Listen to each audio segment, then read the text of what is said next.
Does this happen to you at work? Conversations go sideways, Slack threads explode, the pressure builds and your team shuts down?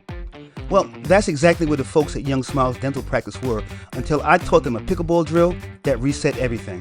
Now, whether you're in the boardroom or on the court, the moment things go off rails, the instinct is to do what? Is to push harder, swing bigger, and talk louder. But that's not what strong leaders do. Strong leaders reset.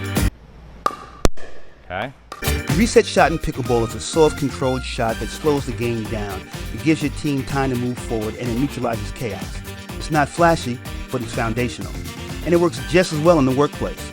Now here's a pickleball drill that teaches you to lead under pressure. It's called the reset from the kitchen drill.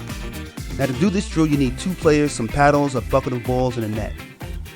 One player positions themselves at the kitchen line. The second player positions themselves about midway, right inside the quick kitchen, right inside the no volley zone. Now the player at the kitchen line drives or feeds the ball to the player that's standing in the no volley zone. And that player then tries to go ahead and reset the ball into his opponent's kitchen.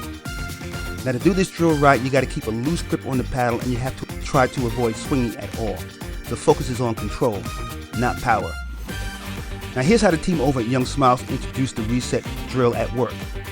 So after attending the workshop, they agreed that any member of the staff was authorized to call for a reset at work. Now over time, this practice helped the team pause and regroup when conversations got heated. It created space and it helped the team rebuild trust. And according to Dr. Young, it saved the team. Now if you found this video helpful in any way, please go ahead and subscribe so you can get notified when I publish new ones. And don't forget to download my free Pickleball Leadership cheat sheet where I share 7 drills or 7 pickleball drills that might just help you transform how you lead in the workplace. So until next time, lead with passion, inspire with dedication, and foster an environment where everyone feels welcome.